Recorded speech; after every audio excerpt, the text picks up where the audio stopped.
Hello friends, आपका रोजगार तक यूट्यूब चैनल में फिर से स्वागत है। हम लोग रेलवे से संबंधित जितने भी प्रीवियस क्वेश्चन हुए हैं जीके एंड जीएस का, उसका एक सीरीज देख रहे हैं। कल हम लोग ने सिंधु घाटी देख लिया, उसके बाद वैदिक काल देखें। अब हम लोग जैन धर्म देखेंगे। आज जैन धर्म और बौद्ध धर्म आज देखेंगे हम लोग। जैन धर्म, जैन धर्म की उत्पत्ति क्यों हुई, जैन धर्म क्यों आया, क्या कारण थे। हम लोग जानते हैं 1000 ईस्वी पूर्व से लेकर 600 ईस्वी पूर्व तक उत्तर वैदिक काल था। उसमें उस समय हिंदू धर्म में बहुत सारी कुरीतियाँ फैल गई थी।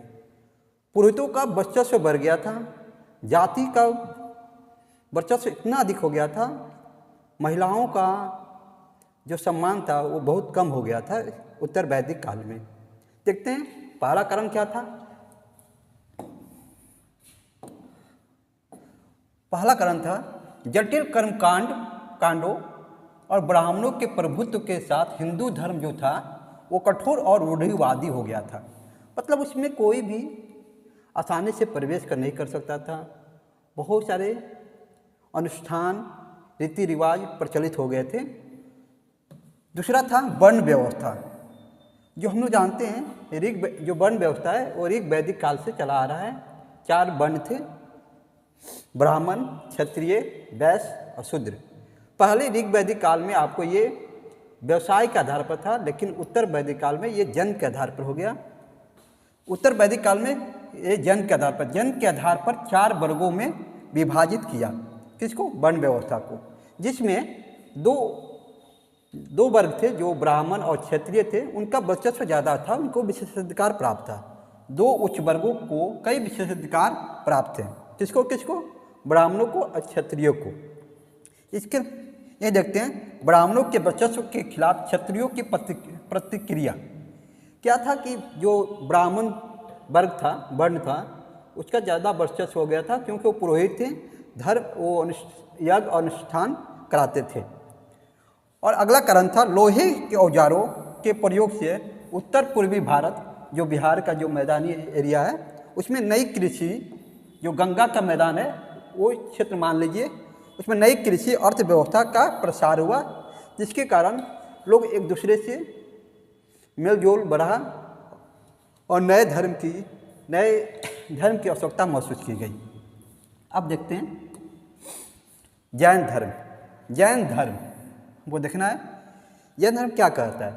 जैन धर्म सभी जीवित प्राणियों को अनुशासित अहिंसा के माध्यम से मुक्ति का मार्ग, किसका? मुक्ति का मतलब मोक्ष का मार्ग एवं आध्यात्मिक शुद्धता एवं आत्मज्ञान का मार्ग सिखाता है। कौन? जैन धर्म। जैन धर्म आपको मोक्ष की मार्ग दिखाता है। जैन धर्म की उत्पत्ति कब हुई देखते हैं। 6ठी शताब्दी ईसा पूर्व। कब? 6ठी शताब्दी ईसा पूर्व, जब भगवान महावीर ने जैन धर्म का प्रचार किया। उससे जो जैन धर्म था वो उससे भी पहले आ रहे थे। ये जो महावीर थे ये जैन धर्म के 24वें तीर्थंकर थे। तब यह धर्म प्रमुखता से सामने आया। इस धर्म में 24 महान शिक्षक हुए या तीर्थंकर कहते हैं उन्हें, जिनमें से अंतिम तीर्थंकर या जो शिक्षक थे वो भगवान महावीर थे। इन 24 शिक्षकों को तीर्थंकर कहा जाता है। क्या कहता है? तीर्थंकर कहा जाता था। वे लोग जिन्होंने अपने जीवन में सभी ज्ञान का अर्थ है मोक्ष प्राप्त कर लिए थे और लोगों तक इसका प्रचार किया था। किसका? ज्ञान का, मोक्ष के बारे में। प्रथम तीर्थंकर थे या शिक्षक थे वे आपको ऋषभनाथ थे। कौन? ऋषभनाथ। जैन शब्द जिन या जैन से बना है, जिसका अर्थ होता है विजेता। क्या होता है? विजेता। जैन का अर्थ होता है विजेता।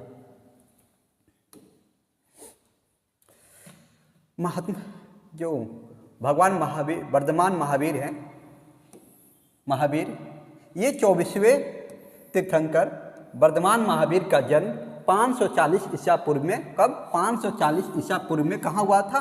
वैशाली के निकट कुंडग्राम गांव में हुआ था। कहाँ? कुंडग्राम गांव में हुआ था, वैशाली के निकट। यह ज्ञांत्रिक वंश के थे। किसके? ज्ञांत्रिक वंश के थे और मगध के शाही परिवार से जुड़े थे। ये मगध के शाही परिवार से जुड़े थे। कौन? ज्ञांत्रिक जो वंश थे। इनके पिता का नाम था सिद्धार्थ, जो कि ज्ञांत्रिक क्षत्रिय वंश के मुखिया थे। इनकी माता का नाम था त्रिशला, जो कि वैशाली के राजा चेतक की बहन थी।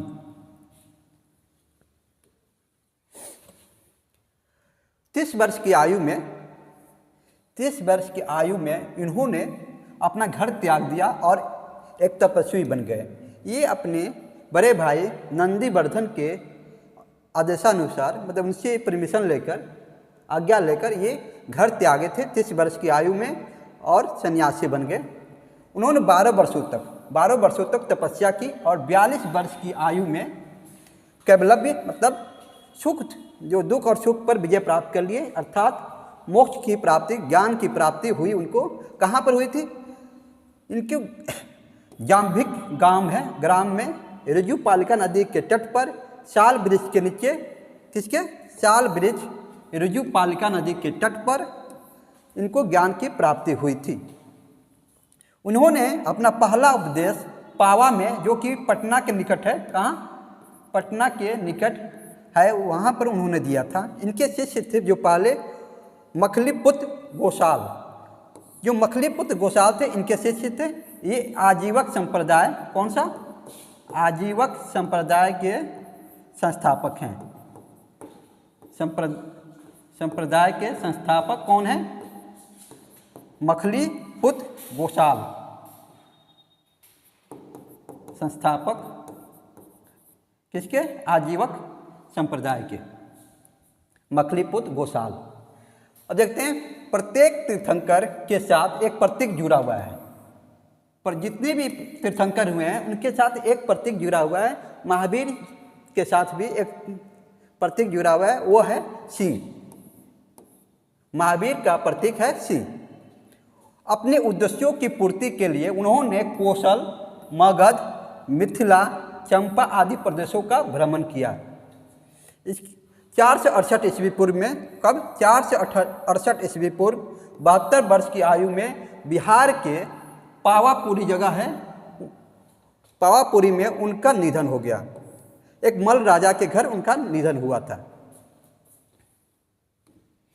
चलिए अब देखते हैं जैन धर्म के सिद्धांत क्या है। इसका मुख्य उद्देश्य मुक्ति की प्राप्ति है, मोक्ष की प्राप्ति है, जिसके लिए किसी अनुष्ठान की जरूरत नहीं है, आवश्यकता नहीं होती है। इसे 3 सिद्धांतों के माध्यम से प्राप्त किया जा सकता है, जिसे 3 ज्वेलर्स या त्रिरत्न कहा जाता है। क्या कहता है?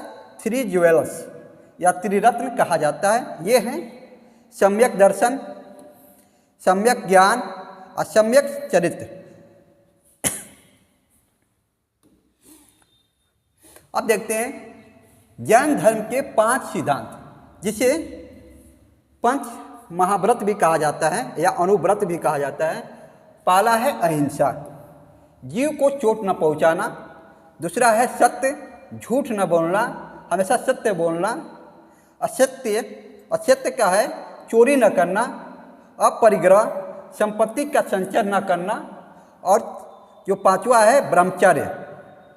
ये आपको जो ब्रह्मचर्य है, जो 5वां व्रत है, जो सिद्धांत है, इसको महावीर ने दिया था। इससे पहले जो ये 4 हैं, अहिंसा, सत्य, असत्य और अपरिग्रह, ये पार्श्वनाथ तक ने दिया था।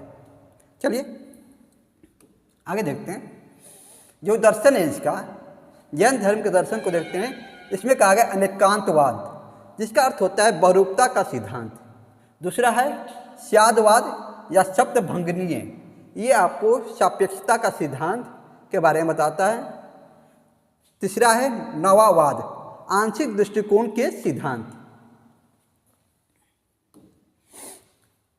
जैन व्यवस्था को 2 प्रमुख संप्रदायों में विभाजित किया गया है। कौन कौन? दिगंबर और श्वेतांबर। दिगंबर और श्वेतांबर में जैन धर्म को विभाजित किया गया है। अब देखते हैं दिगंबर। दिगंबर इस संप्रदाय के साधु या जो सन्यासी थे पूर्ण नग्न अवस्था में रहते थे, पूर्ण नग्नता में विश्वास करते थे। वे दिशा को ही अपना वस्त्र मानते थे। पुरुष जो भिक्षु थे कपड़े नहीं पहनते थे, जबकि महिला भिक्षु बिना सिलाई वाली साड़ी, सफ़ेद साड़ी पहनती हैं। किसमें? दिगंबर में। ये सभी 5 व्रतों सत्य, अहिंसा, असत्य, अपरिग्रह और ब्रह्मचर्य का पालन करते हैं। कौन? दिगंबर। मान्यता है कि औरतें मोक्ष प्राप्त नहीं कर सकती हैं। दिगंबर जो संप्रदाय है वो मानता है कि औरतें मोक्ष प्राप्त नहीं कर सकती हैं। इस संप्रदाय के जो प्रतिपादक हैं वो कौन है? भद्रबाहु। दिगंबर जो संप्रदाय है उसके प्रतिपादक हैं भद्रबाहु। अब देखते हैं श्वेतांबर। श्वेतांबर जो है वो सफ़ेद कपड़े पहनते हैं, वस्त्र धारण करते हैं। श्वेतांबर सफ़ेद वस्त्र धारण करते हैं, ये नग्न नहीं रहते हैं। ये केवल 4 व्रतों को पालन करते हैं, 4 व्रतों का पालन करते हैं। किसको छोड़कर? ब्रह्मचर्य को छोड़कर इस जो पालन करते हैं ये आपको केवल सत्य, अहिंसा, असत्य, अपरिग्रह को पालन करते हैं, ब्रह्मचर्य का पालन नहीं करते हैं। कौन? श्वेतांबर। इनका विश्वास है कि महिलाएं मुक्ति प्राप्त कर सकती हैं।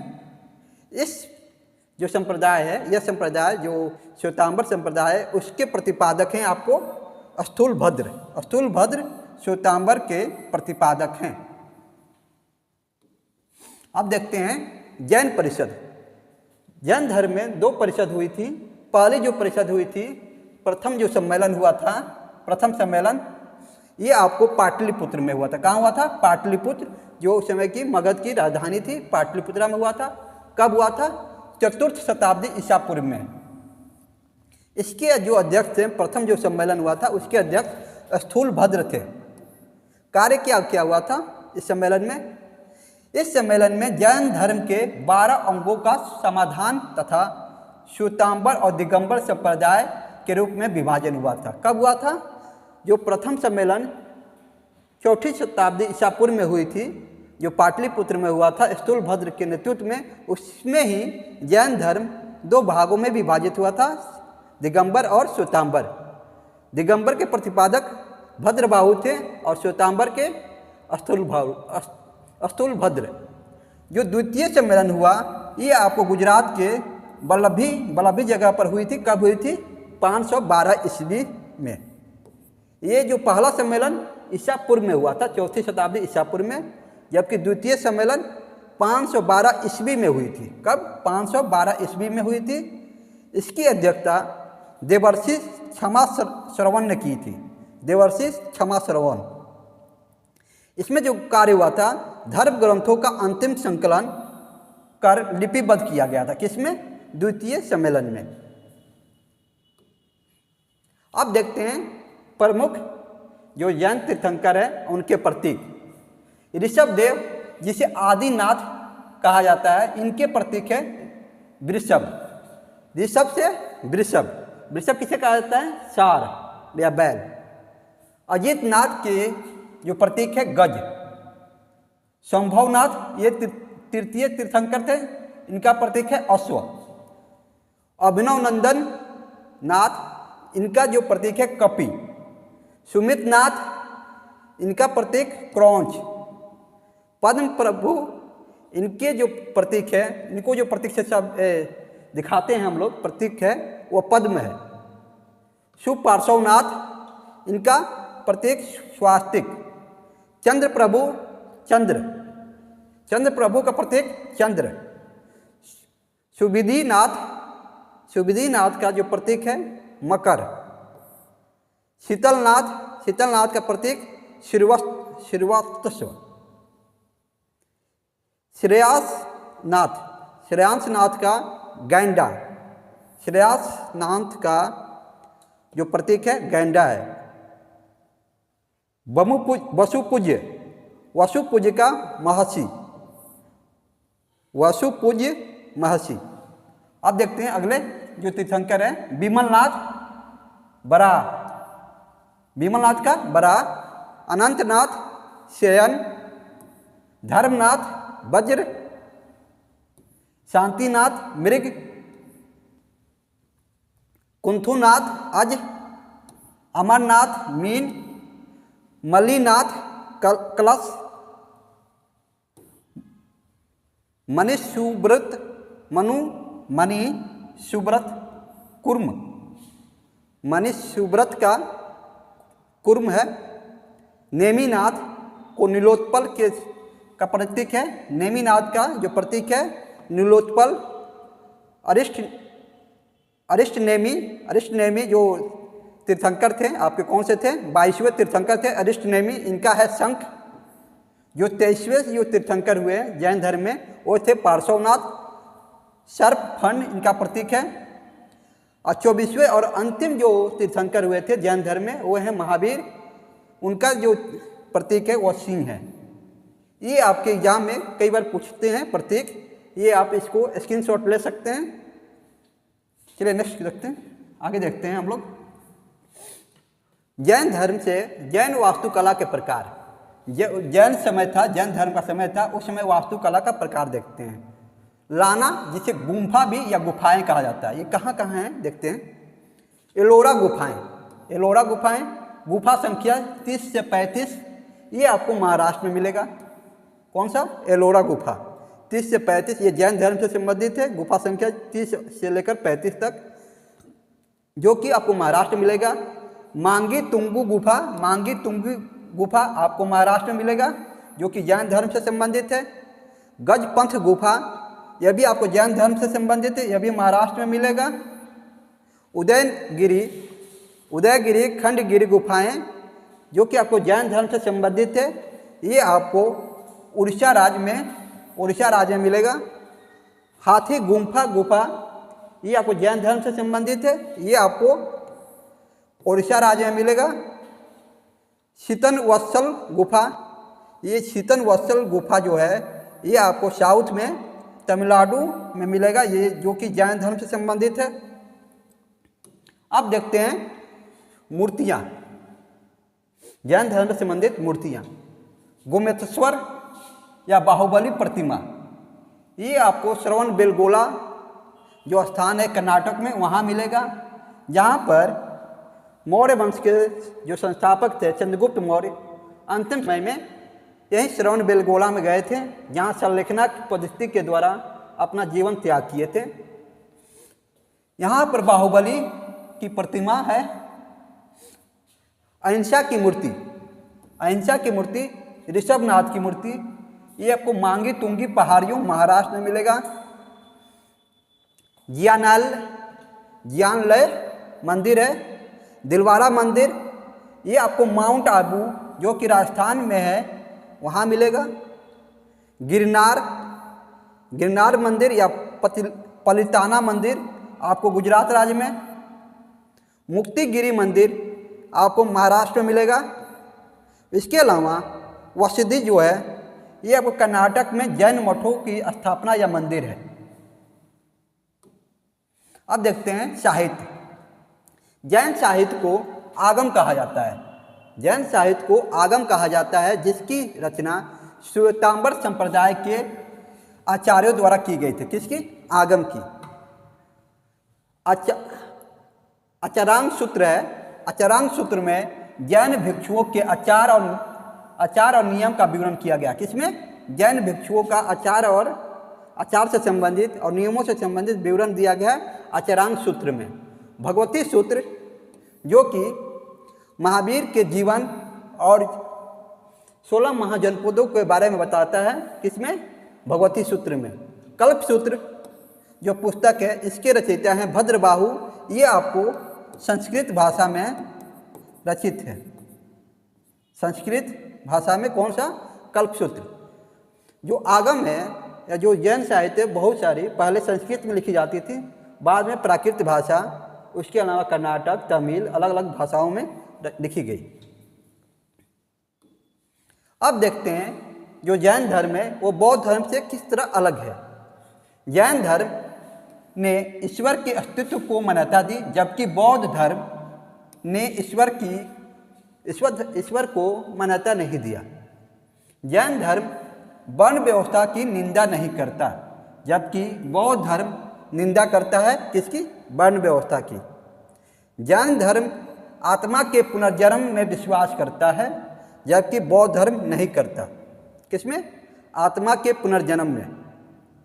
बुद्ध ने मध्यम मार्ग निर्धारित किया, जबकि जैन धर्म अपने अनुयायियों को कपड़े यानी जीवन को पूरी तरह से त्यागने का वकालत करता है।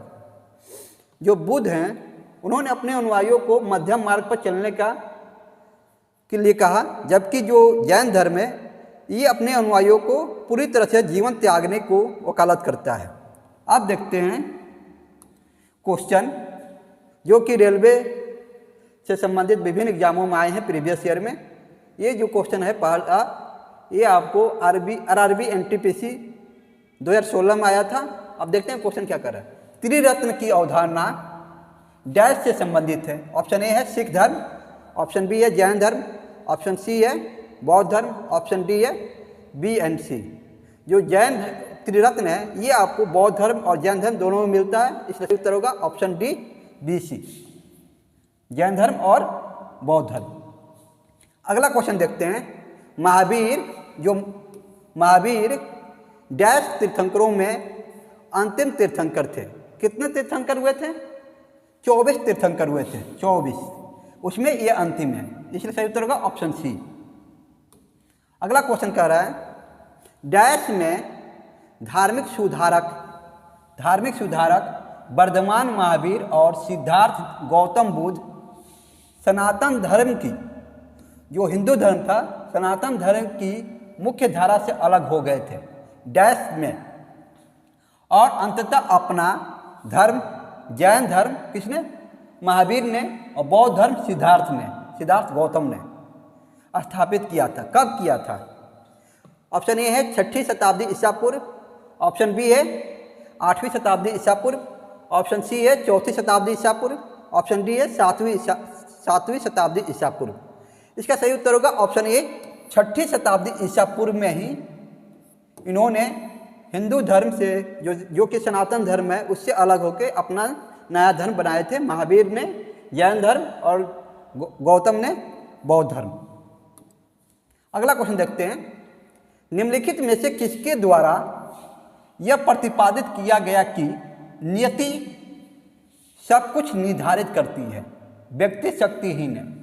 क्वेश्चन कह रहा है यह किसके द्वारा प्रतिपादित किया गया कि नियति ही सब कुछ निर्धारित करती है, व्यक्ति शक्तिहीन है? ऑप्शन ए है जैन, ऑप्शन बी है बौद्ध, ऑप्शन सी है आजीवक, ऑप्शन डी है मीमांसक।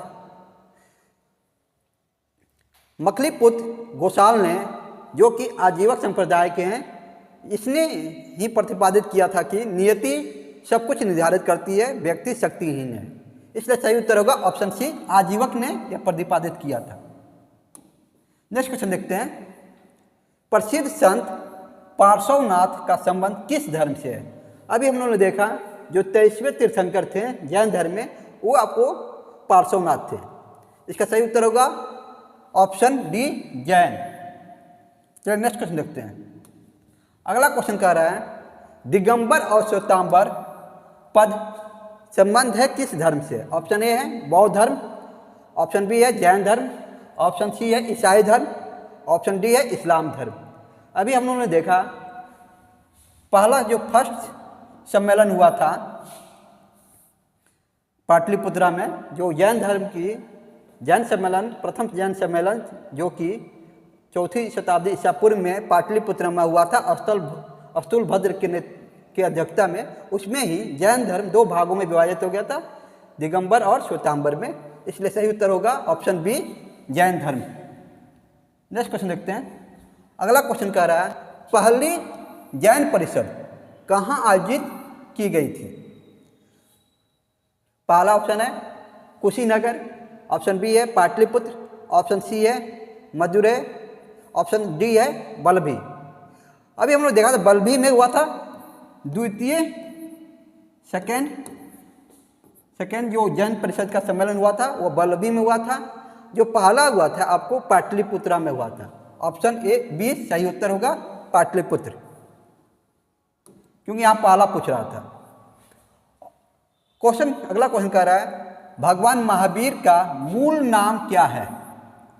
ऑप्शन ए है वर्धमान, ऑप्शन बी है सारिपुत्र, ऑप्शन सी है आनंद, ऑप्शन डी है सिद्धार्थ। जो सिद्धार्थ है ये आपको गौतम बुद्ध का नाम है, और ये जो सिद्धार्थ है ये आपको महावीर के पिता का नाम सिद्धार्थ था। यहाँ पर दे रहा है भगवान महावीर का मूल नाम क्या है? उनका मूल नाम वर्धमान था, इसलिए से उत्तर होगा ऑप्शन ए वर्धमान। अगला क्वेश्चन कह रहा है 24वें जैन तीर्थंकर का नाम क्या है? ऑप्शन ए है गोमतेश्वर, ऑप्शन बी है पार्श्वनाथ, ऑप्शन सी है ऋषभ, ऑप्शन डी है महावीर। जो ऋषभ देव थे ये पहले थे फर्स्ट, जो पार्श्वनाथ ये आपको 23वें, जो गोमतेश्वर की मूर्ति है, जो महावीर हैं ये आपके 24वें और अंतिम तीर्थंकर थे। कौन? महावीर। इसलिए सही उत्तर होगा ऑप्शन डी महावीर। चलिए नेक्स्ट क्वेश्चन देखते हैं। अगला क्वेश्चन कह रहा है 6ठी शताब्दी ईसा पूर्व, कब? 6ठी शताब्दी ईसा पूर्व के प्रारंभ में भगवान महावीर का जन्म निम्नलिखित में से किस स्थान पर हुआ था? ऑप्शन ए है मगध, ऑप्शन बी है पाटलिपुत्र, ऑप्शन सी है वैशाली, ऑप्शन डी है सारनाथ। अभी हम लोग देखा था महावीर का जन्म कौन ग्राम स्थान पर हुआ था, जो कि वैशाली में आता है, इसलिए सही उत्तर होगा ऑप्शन सी वैशाली। जो सारनाथ है यहाँ पर भगवान बुद्ध ने अपना पहला उपदेश दिया था।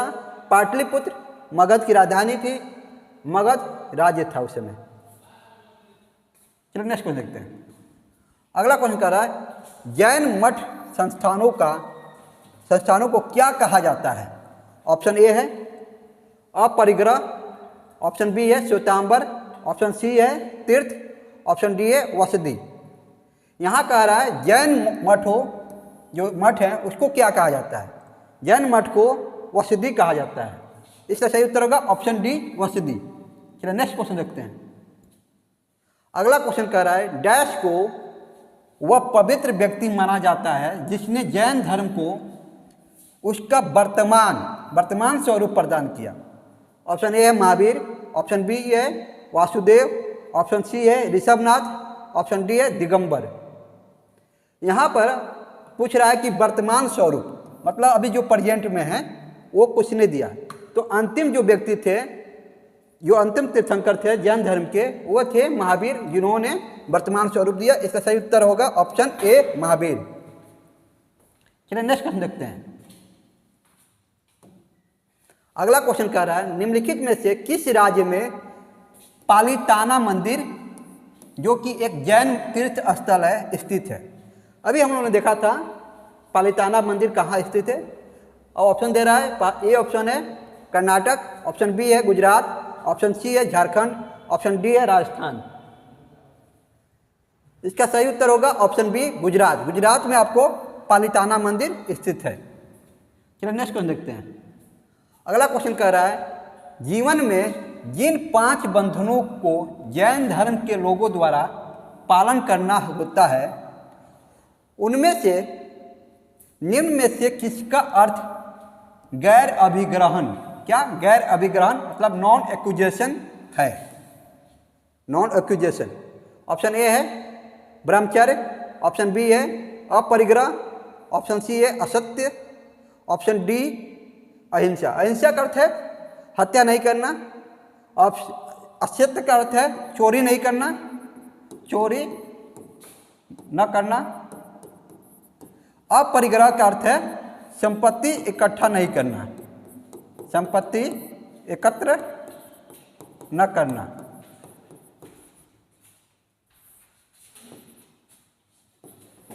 ना करना, इसलिए सही उत्तर होगा इसका ऑप्शन बी सही उत्तर होगा अपरिग्रह। इसका नॉन एक्यूजेशन। चलिए नेक्स्ट क्वेश्चन देखते हैं। अगला क्वेश्चन कह रहा है निम्नलिखित में से किसे जैन धर्म का प्रथम तीर्थंकर माना जाता है। हम लोग देखा कि जैन धर्म के जो संस्थापक थे वो ऋषभदेव थे, जो कि पहले तीर्थंकर थे। ऑप्शन दिया है, ए ऑप्शन है ऋषभनाथ, यही इसका सही उत्तर होगा ऑप्शन ए ऋषभनाथ। चलिए नेक्स्ट क्वेश्चन देखते हैं। अगला क्वेश्चन कह रहा है निम्नलिखित में से कौन सा स्थान जैन धर्म से संबंधित नहीं है। क्या यहाँ क्वेश्चन दे रहा है नहीं है। ऑप्शन ए है दिलवारा, ऑप्शन बी है पारसनाथ पहाड़ी, ऑप्शन सी है श्रवण बेलगोला, ऑप्शन डी है कुशीनगर। दिलवारा जो मंदिर है ये आपको जैन धर्म से संबंधित है। श्रवण बेलगोला यहाँ पर गुम्तेश्वर की मूर्ति है बाहुबली की। पारसनाथ पहाड़ी भी जैन धर्म से संबंधित है। जो कुशीनगर है ये आपको बौद्ध धर्म से संबंधित है। किससे? बौद्ध धर्म से संबंधित है, जहाँ पर महात्मा बुद्ध को महापरिनिर्वाण प्राप्त हुआ था। कहाँ पर? कुशीनगर में। इसलिए सही उत्तर होगा ऑप्शन डी कुशीनगर आपको जैन धर्म से संबंधित नहीं है। चलिए नेक्स्ट क्वेश्चन देखते हैं। क्वेश्चन कह रहा है स्वामी महावीर का जन्म कहाँ हुआ था। ऑप्शन ए है पावापुरी, ऑप्शन बी है पाटलिपुत्र, ऑप्शन सी है लुम्बिनी, ऑप्शन डी है कुंडग्राम। लुम्बिनी में महात्मा बुद्ध का जन्म हुआ था। महात्मा बुद्ध का जन्म कहाँ हुआ था? लुम्बिनी में। पाटलिपुत्र या यहाँ पर आपको जैन परिषद का पहला सम्मेलन हुआ था। पावापुरी में जो कुंडग्राम है जो कि वैशाली में है, ये कुंडग्राम वैशाली जिला में आता है, वैशाली क्षेत्र में था। यहाँ पर आपको महावीर का जन्म हुआ था। कहाँ पर? कुंडग्राम। इसका सही उत्तर होगा ऑप्शन डी कुंडग्राम। चलिए नेक्स्ट क्वेश्चन देखते हैं। जो पावापुरी है वहाँ पर आपको जो महावीर हैं उनको मृत्यु हुई थी। कहाँ पर? पावापुरी में। चलिए नेक्स्ट क्वेश्चन कह रहा है महावीर और उनके अनुयायियों की शिक्षाओं का लगभग 1500 वर्ष पहले जिस रूप में लिखा गया था उसी रूप में वर्तमान में किस स्थान पर उपलब्ध है।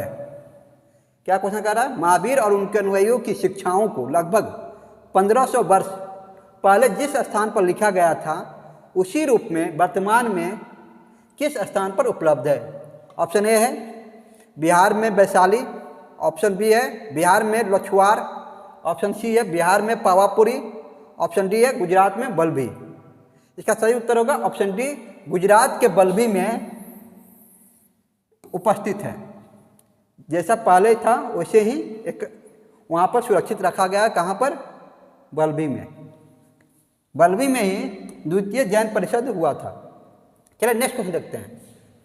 क्वेश्चन कह रहा है जैनियों की सार्वभौम प्रार्थना नवाकार मंत्र में नमो अरिहंतन का शाब्दिक अर्थ क्या है। किसका? नमो अरिहंतन। ऑप्शन ए है मैं सभी आध्यात्मिक गुरुओं और दिव्य शिक्षकों का नमन करता हूँ। ऑप्शन बी है मैं सभी गुरुओं को नमन करता हूँ। ऑप्शन सी है मैं उन सभी आत्माओं को नमन करता हूँ जो अपने सभी गति कर्मों से मुक्त हो गई हैं। ऑप्शन डी है मैं सभी पूर्ण मुक्त आत्माओं को नमन करता हूँ। यहाँ पूछ रहा है नमो अरिहंतन का अर्थ क्या है। इसका सही आंसर है मैं उन सभी आत्माओं को नमन करता हूँ जो अपने सभी गति कर्मों से मुक्त हो गई हैं, जो मोक्ष प्राप्त कर लिए हैं, उनके लिए ये सब प्रयोग किया गया है मंत्र का। इसलिए सही उत्तर होगा ऑप्शन सी मैं उन सभी आत्माओं को नमन करता हूँ जो अपने सभी गति कर्मों से मुक्त हो गई हैं। नमो अरिहंतन। चलिए नेक्स्ट क्वेश्चन देखते हैं। अगला क्वेश्चन कह रहा है जैन धर्म में तीर्थंकर किसे कहते हैं। यहाँ पूछ रहा है जैन धर्म में तीर्थंकर किसे कहते हैं। ऑप्शन ए है जैन धर्म का रक्षक एवं आध्यात्मिक शिक्षक जो मोक्ष या मुक्ति का मार्ग बताता है। ऑप्शन बी है वह व्यक्ति जो एक ईश्वर एक आत्मा में विश्वास करता है तथा पुनर्जन्म में विश्वास रखता है। ऑप्शन सी है वह व्यक्ति जो कभी भी ईश्वर में विश्वास नहीं करता है। ऑप्शन डी है तीर्थयात्रियों का एक समूह। जो ईश्वर में विश्वास नहीं करता है वो आपको जैन धर्म से संबंधित नहीं है। जैन धर्म ईश्वर में विश्वास करता है। यहाँ पर सही उत्तर होगा धर्म का रक्षक एवं आध्यात्मिक शिक्षक जो मोक्ष या मुक्ति का मार्ग बताता है उसे ही तीर्थंकर कहा जाता है। इसलिए सही उत्तर होगा ऑप्शन ए। चलिए अगला क्वेश्चन देखते हैं। अगला क्वेश्चन कह रहा है जब कोई तीर्थंकर अपने नश्वर शरीर को छोड़ता है तो उसे इसके डैश रूप में जाना जाता है। ऑप्शन ए है सिद्धशिला, ऑप्शन बी है तप कल्याण, ऑप्शन सी है जन कल्याण, ऑप्शन डी है निर्वाण। जब कोई तीर्थंकर या जो जैन है वो अपना शरीर त्याग करते हैं तो उन्हें निर्वाण कहा जाता है उस समय को। चलिए इसका सही उत्तर होगा ऑप्शन डी निर्वाण।